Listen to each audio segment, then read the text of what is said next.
L'homme eut la tête écrasée par une pierre. Tom vit cela et accéléra rapidement pour fuir. Mais alors, le chasseur lança sa lance et toucha Tom. Voyant le champ de maïs devant lui, Tom s'effondre de désespoir. Ensuite, c'était au tour de Jack. Lui et son partenaire utilisèrent un mouvement serpentin pour esquiver. Après une série d'attaques intenses, ils évitèrent miraculeusement toutes les flèches mortelles. À ce moment-là, un chasseur prédit leur mouvement et visa leur point de rencontre, tirant une flèche.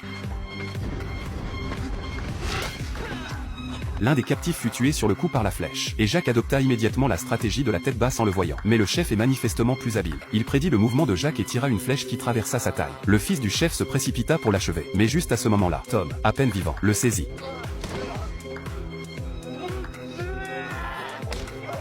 Le fils du chef, voyant que Tom était encore en vie, saisit sa hache et le tua, dans le temps qu'il a fallu à Tom pour se débattre. Jack a brisé la flèche qui lui a traversé la taille. Lorsque l'homme leva son couteau pour l'achever, Jack bloqua l'attaque d'une main arrière. Puis, Jack saisit la flèche et la planta dans la gorge de l'homme. Le chef, regardant de loin, ne comprenait pas ce qui se passait. Ce n'est que lorsque Jack se releva lentement qu'il réalisa que son fils avait été tué. Il ne put se soucier de poursuivre Jack et se précipita immédiatement vers son fils blessé. En voyant son fils saigner abondamment, le chef se leva lentement sans dire un mot. Il commença à poursuivre Jack. Jack courut à travers le champ de maïs et finit par tomber dans un tas de cadavres. En voyant les corps recouverts de teinture bleue, Jack se rendit compte que même s'il s'échappait du champ de maïs, il ne le laisserait pas partir. Paniqué, il se tint la blessure et continua de courir. Il grimpa sur le tas de cadavres, regarda la forêt à proximité, et y sauta sans hésiter. Avec ses blessures graves, il ne pouvait pas distancer ses poursuivants. Réalisé que l'évasion était impossible, il monta rapidement dans un arbre pour se cacher, regardant le sang couler de son ventre. Il ne savait pas s'il survivrait. Juste à ce moment-là, le chef apparut avec son équipe. Jack, caché dans l'arbre, n'osa pas respirer. Le sang de sa blessure dégoulinait le long des feuilles et sur le dos des chasseurs.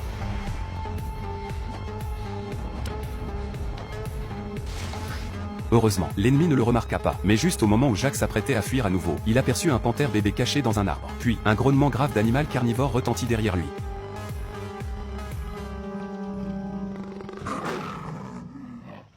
Après avoir cherché dans la zone sans résultat, le chef se rendit compte que Jack n'était pas sur ce chemin. Il est perplexe, mais lorsqu'il voit le sang sur le dos de ses hommes, il comprend immédiatement que Jack s'est caché dans les arbres. Furieux, le chef mena ses hommes en arrière pour fouiller.